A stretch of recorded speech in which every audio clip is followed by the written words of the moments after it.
Monsieur le ministre, Madame la Présidente, mes chers collègues, c'est à regret que je me tiens ici pour défendre cette motion de rejet préalable du projet de loi autorisant la ratification de l'accord de coopération entre la France et les États membres de l'Union monétaire ouest-africaine. Vous avez fait un lapsus, Monsieur le ministre, vous avez dit l'Union économique et monétaire, ce qui n'est pas tout à fait la même chose.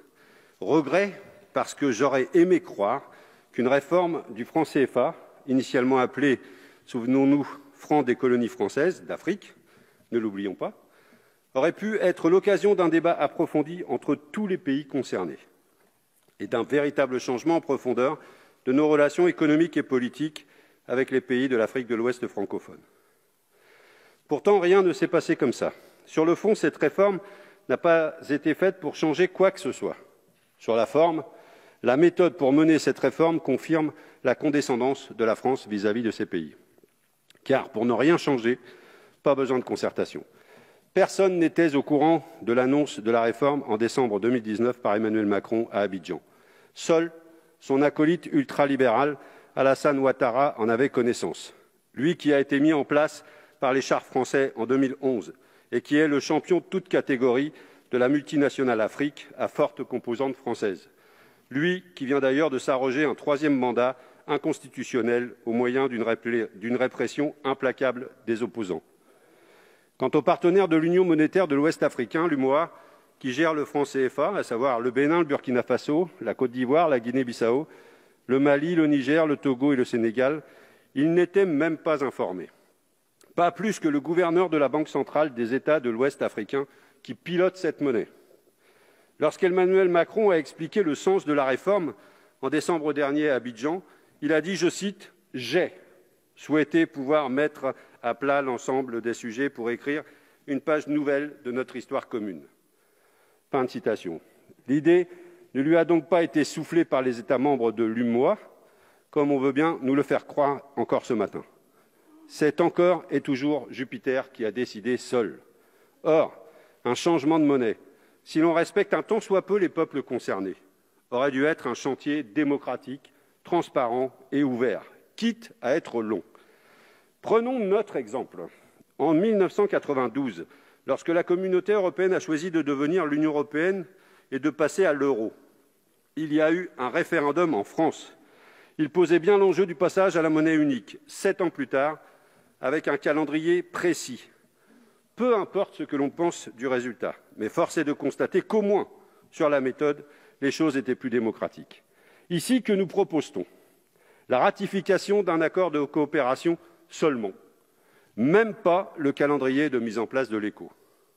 Et même, l'ordre de ratification est suspect. Pourquoi la France est-elle le premier pays à ratifier cet accord? Pourquoi, en toute logique, ne pas avoir attendu la ratification des autres pays directement concernés pour terminer par la France? Notre Parlement aurait de ce fait pu tenir compte des débats démocratiques dans les pays directement concernés par cette réforme. Logique, non? Question de méthode. Cette réforme est par conséquent un non-sens complet. Cela justifierait à elle seule que l'on rejette ce texte. Mais vous avez encore la possibilité de le faire.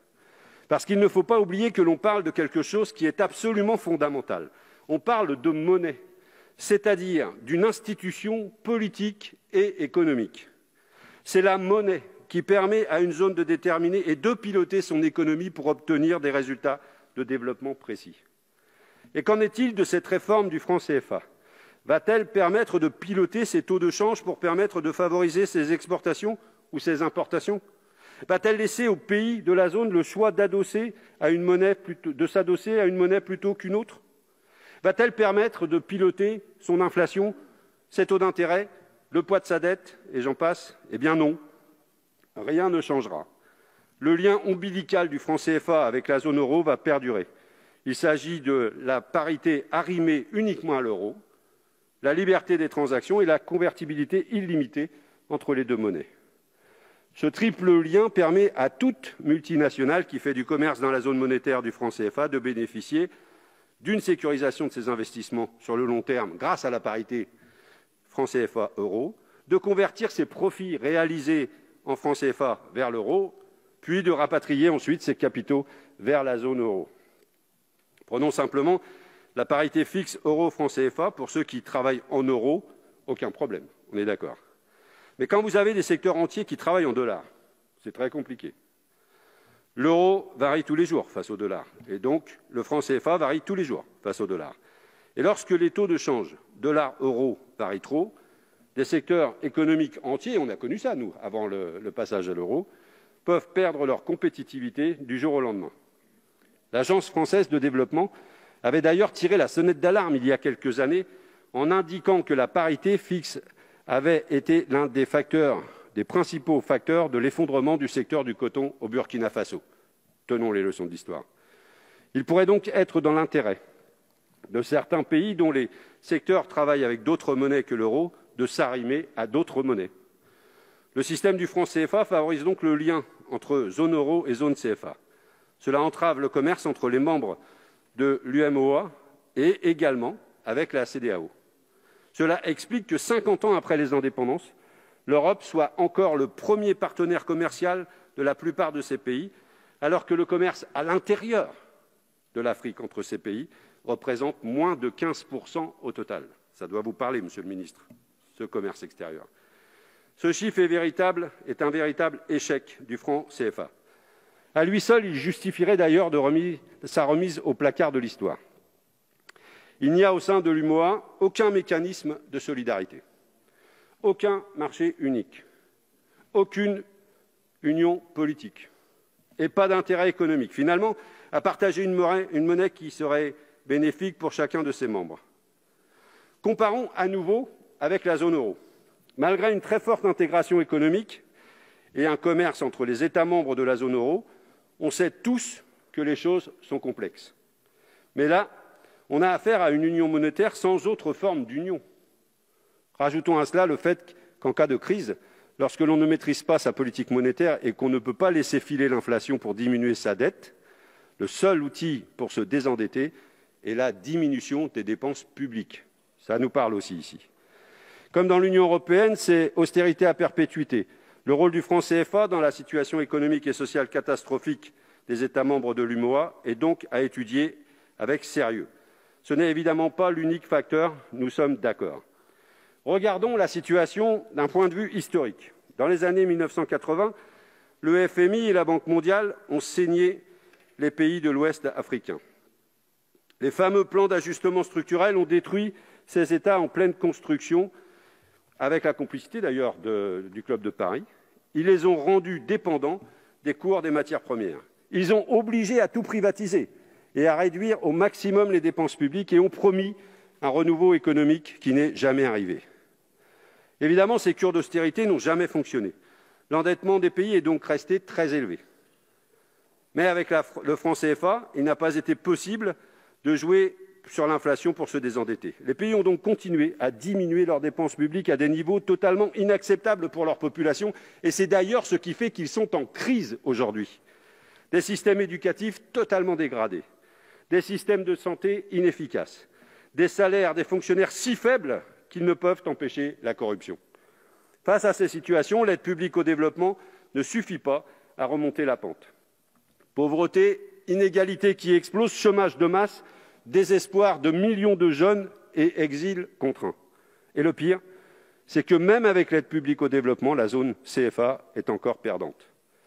Tous les pays de l'UMOA sont dans la liste prioritaire de l'Agence française du développement. Une partie importante de notre APD est donc dédiée à la mise en place de programmes pour ces pays, dont certains consistent à construire des infrastructures. Or, qui est favorisé lorsqu'il s'agit de gagner des marchés dans une monnaie arrimée à l'euro? Nos multinationales, bien sûr. Le métro d'Abidjan est à ce titre un exemple funeste de ce genre de projet, dénoncé récemment par le sénateur communiste Pierre Laurent. Il a été confié, suite à d'immenses pressions du pouvoir français, sans appel d'offres, à un consortium d'entreprises françaises à un prix astronomique. La transformation du franc CFA en éco ne va donc en rien changer ce système. Les trois choses qui vont changer sont donc le nom, la capacité pour la Banque centrale des États de l'Ouest africain de déposer ses réserves de change ailleurs qu'au Trésor français, l'absence de Français dans la gouvernance de la zone monétaire. Et encore, l'étude d'impact de ce projet de loi dit que la fin de l'obligation de réserve de change au Trésor français ne changera rien dans la tutelle monétaire. Par contre, cette disposition coûtera moins cher à la France. Il n'y aura donc plus à rémunérer les avoirs déposés sur le compte dédié. Voilà qui en dit long d'ailleurs sur l'état d'esprit de ses auteurs. Quant à l'absence de Français dans la gouvernance de la zone monétaire, elle est à nuancer si on lit attentivement l'article 4 du traité. Au sein du comité de politique monétaire de la Banque centrale des États d'Afrique de l'Ouest, une personnalité indépendante et qualifiée sera nommée par le Conseil des ministres de l'UMOA en concertation avec la France. Je ne reprendrai pas ici une petite interpellation de Roselyne Bachelot cette semaine. Ainsi, la France sort par la porte pour mieux revenir par la fenêtre. L'objectif de la France vis-à-vis de l'UMOA est clair, faire taire les critiques populaires sur le franc CFA par une réforme plus que minimaliste. Concernant le nom de cette nouvelle monnaie, c'est une tartufferie, comme j'en ai rarement vu. ECO est le nom du projet de monnaie unique de la communauté des États d'Afrique de l'Ouest, une communauté économique qui englobe tous les États de l'Union monétaire ouest-africaine, ainsi que le Cap-Vert, la Gambie, le Ghana, la Guinée, le Libéria, le Nigeria et la Sierra Leone. La CEDEAO, ou ECOWAS en anglais, avait choisi le diminutif de son acronyme anglais pour nom de sa future monnaie. Nous avons affaire ici à une OPA hostile sur l'écho de la CEDEAO. L'objectif de la France vis-à-vis de la CEDEAO est clair. Couper l'herbe sous le pied du projet monétaire de cette zone et imposer son écho comme un fait accompli pour étendre l'influence de sa monnaie à tous les États membres de la CEDEAO. Cet objectif est clairement énoncé dans le rapport de notre commission. Je le cite à la page 22. Le fait que le changement de monnaie, seul d'un héritage controversé, est susceptible de générer une dynamique politique.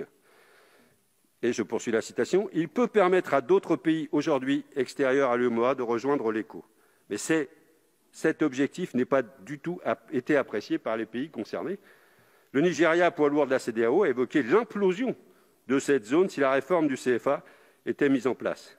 Et plusieurs États ont condamné cette initiative très officiellement. Vouloir imposer cet écho à toute la CEDEAO est une stratégie très dangereuse. L'exécutif français prend ainsi le risque d'une crise diplomatique dans cette zone déjà en proie à de fortes tensions. L'objectif absolu dans la CEDEAO devrait plutôt être le renforcement des États, de leurs services publics, de leur économie. Seuls ces objectifs permettront d'offrir aux populations des perspectives de vie et de travail sur place. Et seul objectif pour lutter efficacement contre le terrorisme qui ronge toute cette zone. Et par cette stratégie du chaos, la France affaiblit la CEDEAO. Or, la CEDEAO est l'appui de l'Union africaine dans la région pour mener une politique de convergence économique et financière, une union douanière pour créer des intérêts économiques communs dans la région et surtout pour mettre en place une devise commune. Affaiblir la CEDEAO, c'est affaiblir le relais de l'Union africaine pour l'intégration régionale. Affaiblir la CEDEAO, c'est affaiblir le multilatéralisme africain. Vous parlez de multilatéralisme, sauf quand ça ne vous intéresse pas. Et j'imagine que personne ici ne veut aujourd'hui affaiblir le multilatéralisme africain. Voulons-nous être complices de cette stratégie de casse ? Que l'on me comprenne bien, je ne penche pas non plus pour le très libéral projet ECO de la CEDEAO. Je constate simplement que le gouvernement français s'est invité dans ce débat pour en perturber le cours. Cette monnaie, assumez-le, correspond aux intérêts des classes supérieures africaines tournées vers l'extérieur et aux multinationales qui travaillent en euros. Pour les peuples et pour les PME africaines, cette monnaie peut être un véritable boulet. Votre majorité défend les intérêts des classes aisées et des multinationales en toutes circonstances et en tout lieu. Nous, députés communistes, nous opposons à cette réforme précisément parce qu'en toutes circonstances et en tout lieu, nous défendons les plus précaires, les peuples. Et pour cela, il faut un véritable renouvellement. L'exécutif français ne doit pas imposer sa volonté en faisant pression sur des dirigeants africains. Ces pays sont indépendants et il est insultant à leur dicter leur politique monétaire et économique. Cela ne fait qu'alimenter le sentiment anti-français.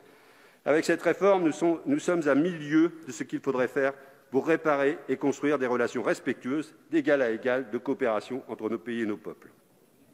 Et pour finir, il faut se poser la question de l'intérêt d'une telle réforme pour les peuples. Eh bien, à l'occasion de ce travail, nous n'avons rien trouvé. Cette réforme n'est pas faite pour eux. Pourtant, c'est eux qui vont souffrir de ses mauvais côtés. Cette hypocrisie n'a donc que trop duré. Il faut rejeter ce texte et repartir à zéro. Vous en avez tout de suite la possibilité et entamer un véritable processus démocratique. Je vous invite à soutenir donc ce rejet. Merci, monsieur le député.